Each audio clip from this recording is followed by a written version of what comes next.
the Always in Pursuit podcast. My name is Aaron, and we are excited to have you guys all here today. Joining us on the podcast is Bobby. Hey, guys. Hey. And Pastor Mark. Pastor Bobby. Yeah, Pastor Bobby. Yeah, let's get that right. Sorry. Kids pastor. Every chance we get to call a woman pastor in our church, we should take it. Yes. Miss Bobby. So. And then Pastor Mark is here as well. Yeah, that's okay. You can just call me Mark. Reverend Mark? No. Yeah. The great high and mighty lifted one. Reverend. Yeah. If you are joining us for the first time on this podcast, we really view this as sort of a supplemental conversation to what we talk about on the weekends in our messages. We're currently in a series that we're wrapping up this coming Sunday called Here for Good, going through the book of Acts. And we've really framed this series and these conversations as sort of a rescue mission, trying to get the church back to what it was originally intended to be, because it's kind of hard to tell what that is in 2021 in the United States of America. And so what we do is we pretty much almost always review what was talked about the last week, and then we have a conversation around some different topics, things like that. Oftentimes Mark has a lot of notes that he uses for his sermons, and he doesn't always get to all of those things. I was a good boy on time this week, so there were some things that hit the cutting room floor. Yeah. So really this is just unpacking some of those things that are talked about on the weekends that are better suited in sort of a conversational format. So yeah. So this week was the lovely story of Ananias and Sapphira, which just a peach to preach. Just fantastic.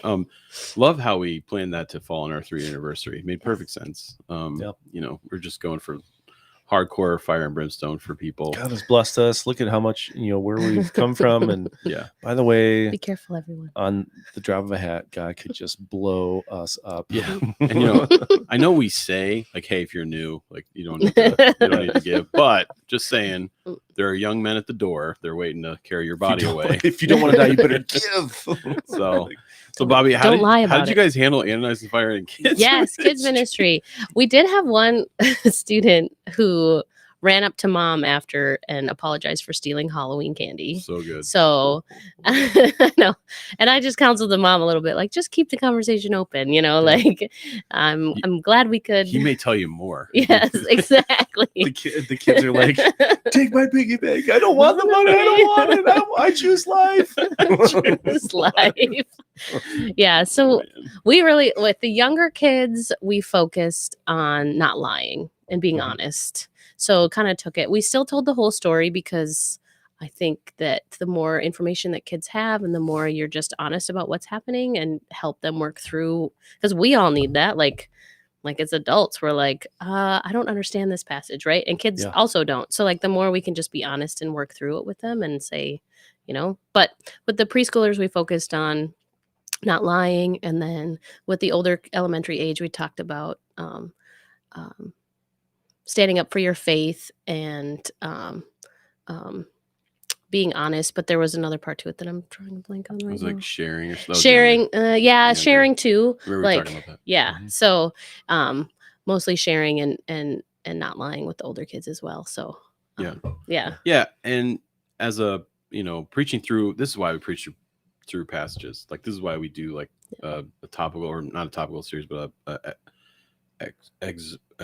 exegetical. Yes, thank you. The word was coming to my brain. Going through a book. Yeah, because you want to skip over stuff like this. What was funny is I went out and looked. I'm like, okay, who else has done like an Acts series, and what did they have to say about this? And checked a couple of famous pastors out there.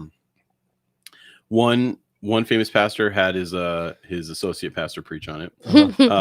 2 or 3 others just totally ignored it altogether. Yep. They always skip to the end of the chapter where they shared everything and they all got along. I mean, just skipped right over it. It was egregious. It's kind of funny. We were talking about this on Sunday, how like there are these little moments in scripture where you're like, why is that in there? Or why? And then so you try and research it.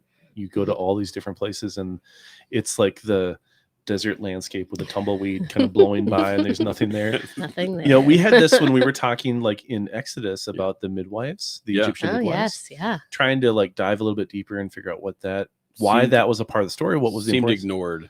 Yeah, like people, theologians, scholars for history are like going out of their way to like, it's like the rock in the middle of the stream and they're like going around it. They don't want to mess it with it. Like, But we did learn the phrase midwifery, which That's was right. which is I'm glad I could educate you on Yes. that. we could have had an entire I- podcast I on legit- midwifery. I legit called a couple experts on midwives Yeah. that I knew of, Yeah. just to see if they had any historical background on midwives in Egypt. And I'm sure those conversations were very short and they didn't want to keep going on and on about it, right? Yeah, Yeah. no, actually, midwives love talking. Oh, about yes, they do. We had a guest worship leader here a couple weeks ago, and her job as a midwife was that Alana? Was that my thing? Is somebody else? Lana? I did not have this conversation, but yes, Someone who we had come in, her day job is a midwife. And so I mentioned like, hey, me and Mark, like we were talking about midwives, a couple months ago going through this. And she was like, she was on are you the, serious? Like so excited. she was like, helping out with VBS. That's right. Yes. Yeah, yes, that it was- wasn't all. yeah, it wasn't. No. Oh, that's Yeah. right. Yep. Somebody else. It was Megan's friend. Yeah. Yep. Yeah. So Life. Anyway, yeah, so people, I think a lot of times people just want to skip over it. It's a really tough passage to understand. Like Yeah. I dug into commentaries, I dug into, what other pastors had said. I looked for historical data from old pastors. A lot of the old pastors have their sermons archived. You can go look at them. And I really couldn't find anything, because my desire was to explain what you don't understand about it Mhm. so that it will make sense. Yeah. And you won't think like God was bad. mhm. Yeah. That was my desire when I started doing the research on it. And there's really nothing out there that's helpful, like in that regard. So it was kind of like all right, I better actually do the real work here and like try to come at this from the perspective that maybe I'm coming at it with the wrong mentality. Yep. Mm. And, so then kind of started to really dig in, and it's like, you take it at face value. Like that's really what happened. You really do take it at face value. Like God really was very unpleased with what was going on. And he really did take the lives of two people, and it did cause fear among, the people. And I was thinking about, there were some mitigating factors that, again, I didn't love either side of the answer, but the question about whether they were believers or whether they were not believers. Mhm. There's two interesting conversations that can come out of the fact that if they were or they weren't believers. So let's take for a second if they were, and that was probably the side of the situation that I think most commentators, pastors were on. Mhm. These were believers in the church because it says everyone was filled with the Spirit, and here they are doing something deceptive. And again, you can right away kind of push aside the idea that like there was no reason they had to give everything. Mhm. It was the fact that they decided to deceive, and they were seeking after their own platform or the people to like really look at them as leaders in the church or to take advantage of position. And so that's really the thing that God is, against here. We're not going to, I'm not going to say to everyone like, hey, go sell your cabin and give 100% of the proceeds to the church. Otherwise you get zapped. Like that's not what it's You saying. can 100% do that though. if And you we won't really zap you. want to. Mhm. Yeah. I mean, imagine me when they come in like, is this really what you sold? I went on Zillow and saw the sale price of what you Be gone. Yeah, right. Like, that wasn't the Holy Spirit. That was just me looking at the internet for free information.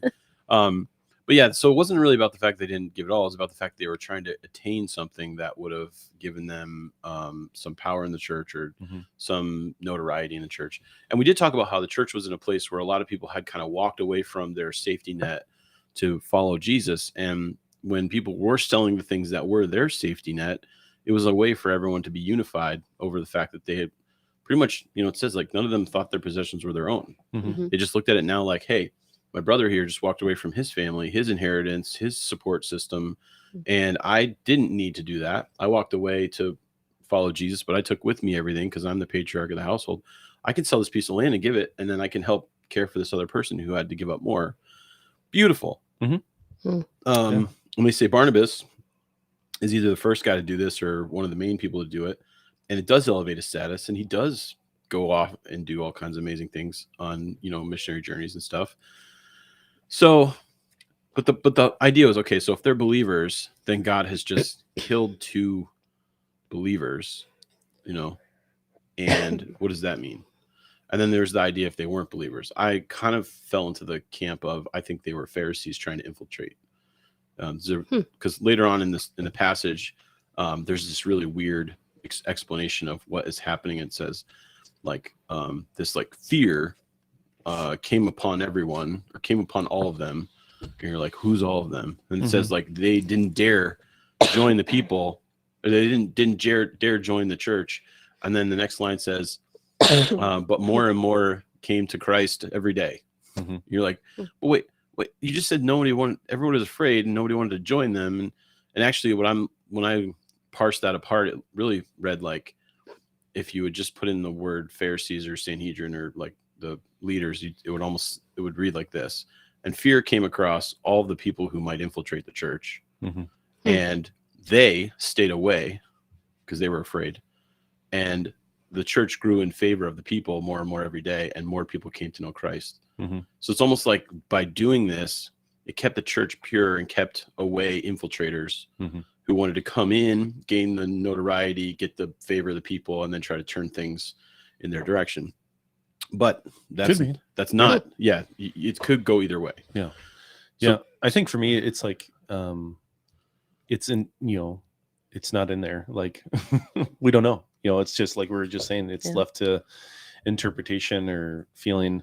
I traditionally, I kind of go back to, we mentioned this right at the very beginning of this series, talking about the transition from the Gospel of Luke to Acts. Luke is the author. I'm talking about who Luke is and why he writes the way he writes. He's a physician, his attention to details off the charts. So I also think that, like, if Luke is including this story to be a part of the Acts narrative, there has to be intention behind it for some reason, right? And he's not giving us like the entire account or even like the micro context of what was going on there. It's just that story. So it's like, some of the things I've always wrestled with in like church culture when it comes to preaching and teaching and even like exegesis, going through the scriptures, is like we take these stories and we just derive like a really simple truth that sounds good, but it may or may not be the thing that scripture is trying to get across. And so like every time I've read this story, I'm like, really? I need to give or else God's gonna kill me. Like that's the point. And it's like, well, like you're trying to parse out, Mark, there's other things going on here. There's other contexts. And I think the other part here too is that, like, put yourselves even as like a mental exercise into Luke's shoes. Like the church, Jesus just went up to heaven. The church is getting started. Things are happening fast. And like day by day, things are changing. Things are happening. Like Peter did what? He preached what? He did this. Like there's all these different things. Like, so it's just crazy to even try and imagine what that would have been like. And so if you look at it from that vantage point, you're almost like, okay, yeah, no, I know why he put this in there. I'm sure that was a crazy thing. And people are like, ooh, how much do you want for my house? Like, I think, the spirit of, honoring God with it. It wasn't for God's honor. They were trying to take some credit or hide it or whatever the sin behind it was. And that's just, I think that's the heart of the matter with it. And I've never heard the philosophy that they could have been trying to infiltrate.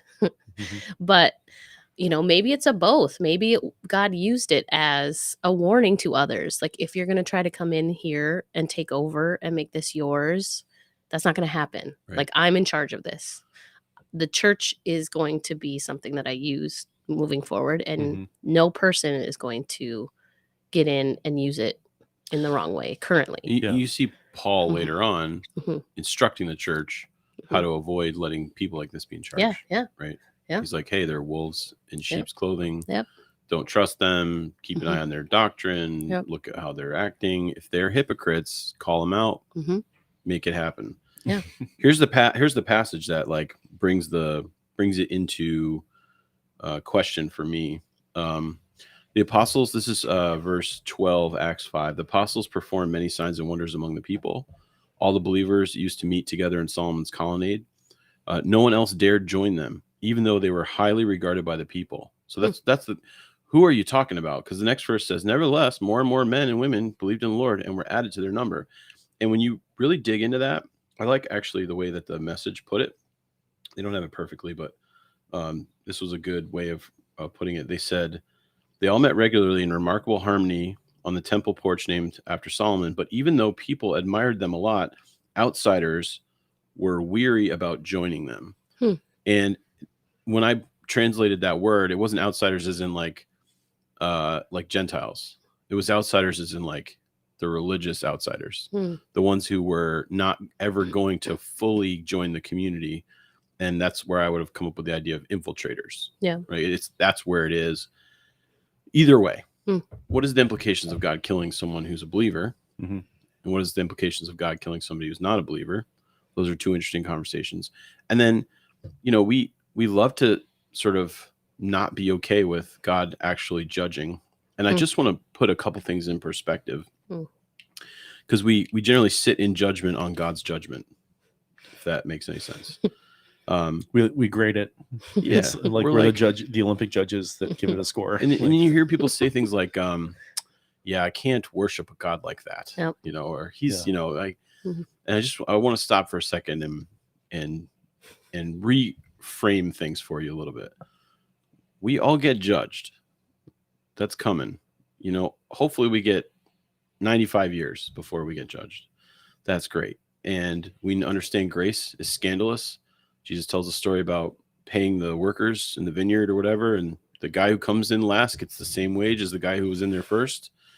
And I would argue that parable completely misunderstood by the disciples or the apostles or whatever. It was actually really about the idea that the one who worked in the vineyard had the best life all the way through, had the best day. He was there the whole time. The guy who came in last, he's the one that missed out on. Like you look at it like that guy did a whole day's worth of work, and this other guy came at the last second and got paid. How great is that? And it's like, well, he did. He came in and got paid the same amount, but he also missed out on being part of the vineyards, right? So I look at it in the two different ways. But this idea that we sort of sit in judgment of God's judgment and we say we can't serve a God who does that, I think one is that we're way too focused on this life. If this life is 95 years, this life pales in comparison to eternity. There are actually times, and I don't want to misconstrue what I'm saying here, so don't hear what I'm not saying. It's double negative. I feel like. There are times where I think the most graceful thing God can do is to take us. It talks about this in John, 1 John chapter 5, where it's like, hey, there's some sins that you get into where God's like, the most graceful thing I can do is, because you're a believer, take you. So that way you don't suffer through this any longer. And it's actually the best thing for you. You get to go straight to eternity and not have to deal with the rest of your life of suffering through your own sins. Now, unpopular opinion. That is not connected. Well, that is not connected to the suffering that might come through, not your sin. Yeah. Like, for instance, if you had a terminal diagnosis or something. But to be honest with you, the idea that God is completely in control and can judge us when he wants, and sometimes chooses to judge us before we think it would be a fair time for us to be judged, is completely within the realm of who he is and what he does. And the fact that we think that God should be charitable to us, merciful to us, graceful to us, the only reason we see God in that way is because of Jesus. I promise you've never applied that metric, that way of thinking, to Zeus, to Allah, to we only think God is good and merciful because Jesus is good and merciful. We only apply that standard to God because of who he actually is. And we think this is not consistent with his character in the way that we would do things if we were in charge. And I guarantee you there's no other God in existence that you'd apply that same concept to, where you'd say this is a fair, equitable, charitable, merciful, loving God, because there is no other God where we would say, I mean, maybe Buddha, but he's not really God, right? Like, he's not in charge of stuff. Yeah. You'd be like, he's so cute. Look at that tummy, right? Like, that's the problem, is almost like sometimes we hold God to the standard of his own character.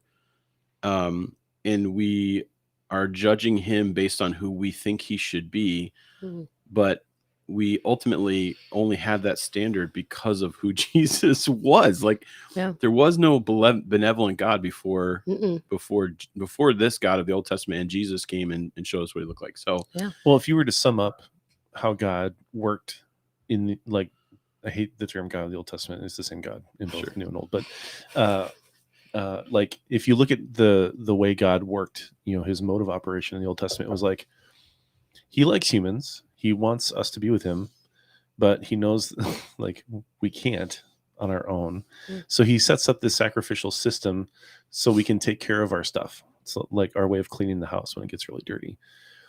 But then he also realizes that like even that system is flawed because it's still dependent on us taking care of our own stuff, and it's not going to happen. And even like in the Old Testament, if you look at the stories, like when it's working well, I'm air quoting, right, it's still not working that great.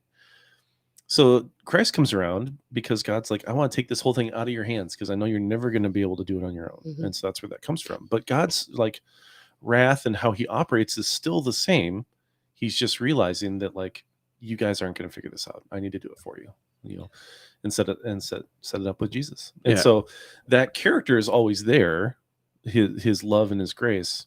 But the like, I'm trying to think of the right words, like not boundaries, but like those foundational things of God's character didn't change once Jesus came. No, like it's the same. We just like to conveniently like move it to the back burner because Jesus is there, and so we, like you said, we only view God now through Jesus, which is a good thing to do, but we can't forget who God is at its its foundations, right? It's a good thing to do, but we can't be like, oh, Jesus, you're great. You're super easy to follow. And then when God still judges or like has an opinion about something, be like, whoa, God, like, so chill for a second. Hebrews says essentially the reason that entire sacrificial system existed was actually to train us, like to get us ready for Jesus, because we wouldn't have been able to figure it out or handle it if we didn't have thousands of years of actually going through the idea that blood pays for sin, that we have to, go through a ritual of cleansing ourselves. Like all this is built into this system. Also, not only to make these people healthy, like it was a great way for them to live in the like thousand years ago, like the things they weren't supposed to eat or touch or do, or the way they were supposed to clean themselves, and the way that's like that was all like really, really smart, awesome things for them. It was like Kept them alive. Yeah, it was like God giving them something. But also what Hebrews says, like the blood of goats and bulls, like it meant nothing. It really did nothing. It really just trained people to be ready for Jesus.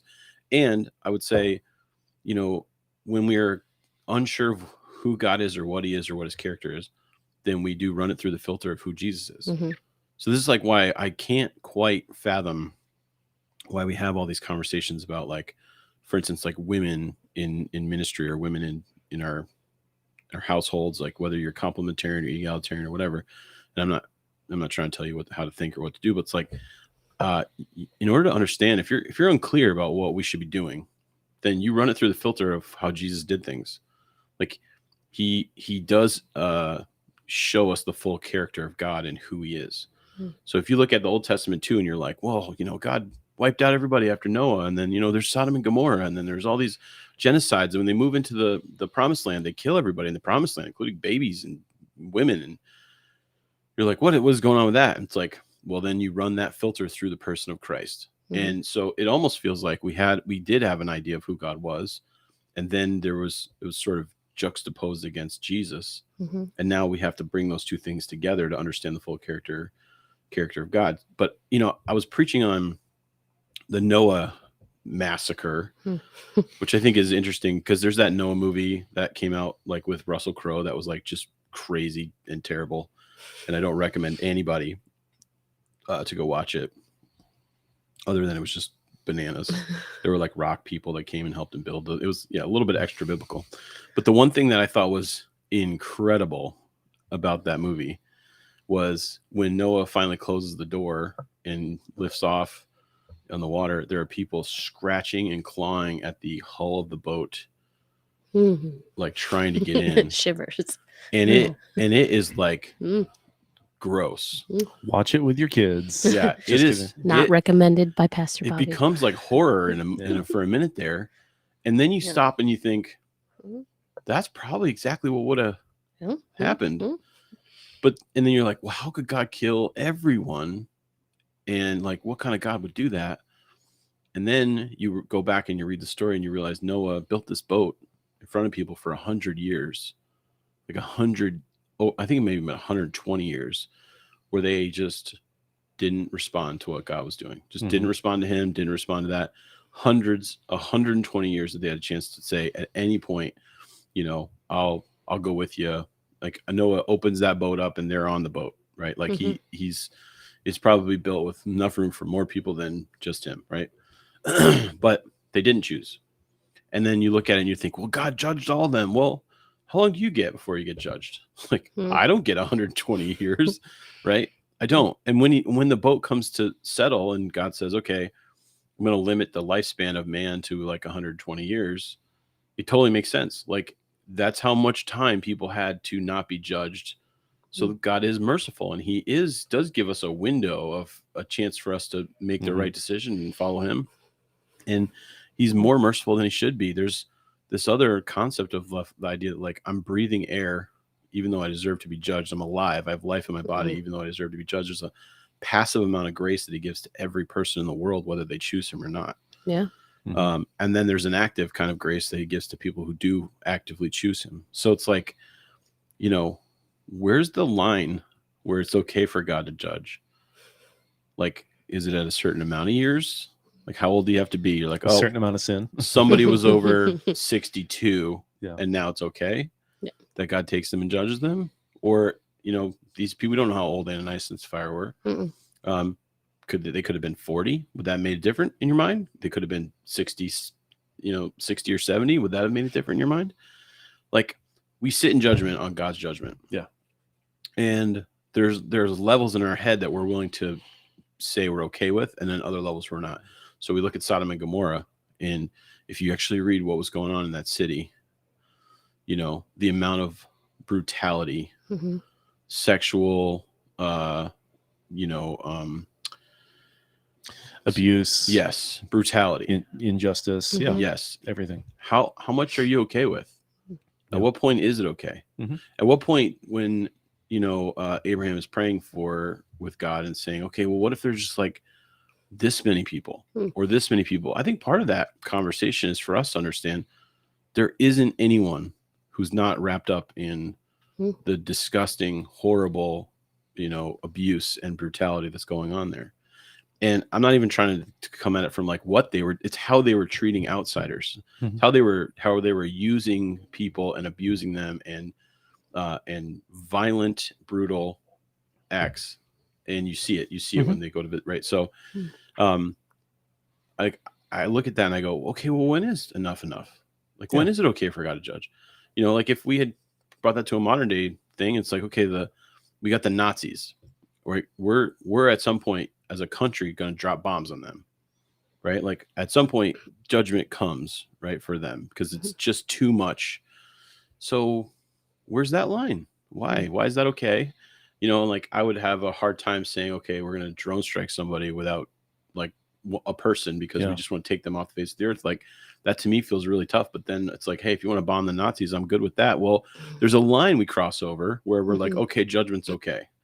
You think like if a father had his daughter abused and then went and beat up the guy who abused his own child, like somewhere deep down inside of me goes like, good for him. It's a very American conversation. Like, it really is, like, in a sense that we pick and choose our entitlements, and this is one of those. Like we pick and choose what is just and what is unjust. We pick and choose what is wrong and worthy of judgment, or incarceration or death penalty or things like that. Like, this whole conversation makes me think back to Jonah chapter 5, when Jonah's out under one of my favorite chapters, sitting on the hill, and the plant springs up. Woe is me. He's throwing a big tent and provides shade for him, and then God kills the plant, or he sends the worm that eats the plant and it dies. And then God sits in that conversation with Jonah. That's the last thing that we read in the book. And basically what he says is like, Jonah, you really like that plant, right? And Jonah's like, yep. God's like, why are you so upset? You didn't make it grow. You didn't plant it. I did that. Right. Like, you're upset about something that you had no control over, and it came and it went. Like, like, do I not have the right to have that much more concern for something that you don't have control over? Right. Mm. So it kind of makes me think that maybe that's how we should be viewing some of these questions of like, we like to have our American, entitlement to pass judgment, and yet, not that we should blow it off and not talk about it, but it's like, I think the point is that God's working, one way or the other. Mhm. And in those moments where judgment seems harsh, it's hard for us to reconcile that. We almost like it on the opposite end of the spectrum, where his, lack of judgment or his generosity of grace, that feels a lot better. They go together. Totally. Mhm. Yeah. Not only do we sit in judgment on his judgment, and I'd say one type of person sits in judgment on his judgment, but then another type of person in church sits in judgment on his grace. Yes, yeah, because people will like, why do they get pardoned in that? They get angry about it. Like, why is that okay? Mhm. And they ignore the grace that they've been given or think they're entitled to it. Like, again, very American. I'm entitled to this. They're not. I see their sin, but I'm not going to talk about mine or pretend that I don't have any. Right. Totally, yeah. It's like there's a 100% reason why Jesus hangs back at the well when the guys go into town to find food, Mhm. and then talks with the woman at the well, knowing who she is and what she is. Mhm. And when they get back, they're like, "What are you doing?" Because they are This sitting, is scandalous. they're sitting in judgment on his grace. Yeah. Right. Mhm. He's Yeah. applying grace very liberally in that moment, and they can't believe it, and they don't think that's right. And like, even, the Pharisees on the surface were amazing people. Like, you want to talk about like model citizens, Mhm. like these are people that followed the rules, did everything right, Yeah. raised great families. We would look at them and go, that's a good person, Mhm. right? Like, if it was in Minnesota, Yeah, probably. Pharisees, we look at it and Yeah. go, those are great people. Yeah. But Jesus is just crushing them, right? Because it's like, hey, these guys aren't what you think. They're on the inside, they're hypocrites. So like, it does. I think we distrust God's ability to use judgment and or grace in ways that make us feel uncomfortable because we ourselves cannot handle judgment and grace properly. Mhm. Yes. We don't trust ourselves. Yep. So then we don't trust God. Mhm. We think I would probably mess this up, or I would probably come at it with my own Mhm. viewpoint or opinion, or be influenced in a way that I shouldn't be. And I would mess this up. So I don't think God can do this. And at a certain point, you have to step back and say, man, do I believe Jesus, could apply judgment and grace properly? Like, I have to believe that if I'm trusting in him for Mhm. eternity, if I'm trusting in him for forgiveness of sins, like, I have to Mhm. step back and say, no, I actually do believe that, he can apply judgment when it's necessary and grace when it's necessary, even if I feel uncomfortable with what he's doing. Yeah. It doesn't make any sense for me to sit in judgment on what God is doing in those moments. Yeah. And I thought that was kind of the big aha. It's like, I can't really explain this away because it's not meant to be explained away. No. That's right. You're meant to deal with your uncomfortable. I Yep. think he wants us to be uncomfortable in that. I think as we have information at our fingertips, we can solve answers. Now, we don't have to wait till we get home and open the encyclopedia to find out if that word means what we think it means. Like, we have to be uncomfortable with this story. And we have to let that sit in us because we don't know the whole picture. We don't know what God was doing. We know some fruit that came out of it, which we see a little bit of. But there's a lot of stories in the Bible that we have to sit in the uncomfortableness because I think it also lends us to be aware of the mystery of God. Like, there is an honor and giving God honor in that, and recognizing that we don't understand how it all works, that we have faith, that there is something going on that we will eventually learn. Maybe. I mean, I don't know. I might be too busy in heaven doing something I was else. gonna I don't say, know. Like, but he might answer it, he might not. But like, we have to be recognizing that God is big enough and honor that mystery of how faith works, how this all fits together. And oftentimes, especially as Americans, we don't like that. Totally, yeah. Well, and it's one of the biggest problems that the church has. We're Yeah. talking about the rescue mission of the church, and a lot of people have walked away because of the judgment in the church. Yeah. And a lot of people walked away because of the scandalous grace of the church. Yeah.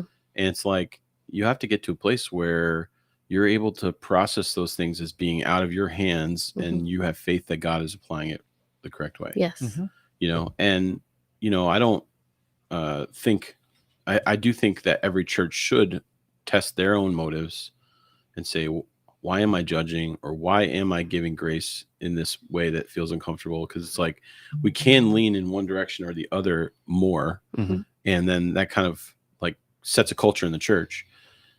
But like, I think a lot of people have felt either one or the other in a way that they were uncomfortable with. And I know it's true because I know people have walked into churches and felt judged and then left. And I know there are other people that have walked into churches and felt like the church gave too much grace to someone and they've left. Mhm. So it's almost like we need to step back and go, okay, the church could apply this wrong. I could apply this wrong, but like God does not apply this wrong. Yeah. So in this case, we're looking at this, it doesn't really fit the narrative of what we're doing in a church. Mhm. But we should probably apply grace in a way that makes us uncomfortable and apply judgment. And I mean it in the sense of like holding each other accountable, wanting to see the best in each other, wanting to call each other on our sin, in our relationships. I think we should apply that in a way that makes us feel uncomfortable as well. Mhm.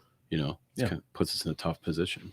Yeah, and I think the blanket over all of this and so many of our conversations that we have around faith and theology is our the Bible's not a manual. It doesn't lay out every single thing in like excruciating detail about how we should and should not do things, and that's by design. And so God wants us to rely on our faith. Faith means trusting in what you can't see, what you can't touch, like Right. And this is one of those areas where we don't have to we can be fully confident in God's character and how he operates and how he executes his will. It's really hard when it doesn't make sense to our limited brains and our limited perspective and experiences. We just have to trust, like, this is in line, God's doing what he's doing, it makes sense, and I'm going to fall in line with that. Yep. And that's one of the things that's really hard about our rescue mission with the church, not just Pursuit, but every church, is that we see churches on both ends of the spectrum. We see attenders and Christians and Christian leaders making mistakes on either side of that. Yeah. They're either leaning too much into just judging people like the Pharisees, or they're not okay with God's scandalous grace, or whatever it is, all these different things. Right. And it's really tough. And you just have to use your faith. That's the way it's defined in scripture. I think we nailed it, and I'm up against a hard out here for next appointment. But I do want to say one thing. Like, I don't want us to think about certain things that go on in the world because God has allowed the world to be this way. Yeah. As his judgment. Yeah. Okay. Like, when the bridge falls in the water, I don't put that on anyone. Right. Like, when someone gets a cancer diagnosis, I'm not saying God's choosing to do that in that moment. There are things in this world that happen because the world is broken. Yeah. And God has allowed that because he wants to give us choice that have messed things up. And so there's a lot of times where we're going through something where we're saying, God, why didn't you intervene? Or why didn't you do something? That's not an active form of judgment on his part because you're struggling or going through a difficult time or have a difficult diagnosis or have lost a loved one. This is not what's going on there. Yeah. And I don't want to attest that to his character. I just want to say, when moments like this happen, which are overt moments of judgment, or when acts of grace happen, which are overt acts of grace, those are moments where I can trust that God's doing what he wants to do in that place and applying those two things correctly, even though I maybe couldn't. 100%. So that was my last little caveat. Yeah. Well, thanks, guys, for joining us today. We're going to peace out here in a second, but I just want to remind you that as we continue this podcast, beyond this series, which we're wrapping up this weekend, be sure to drop your comments and or questions, whether that's in the chat online, or you can always email us at office@pursuitcommunity.church. We would love to take on some of your guys' questions in this format. For sure. Have a great week. See you guys. Bye.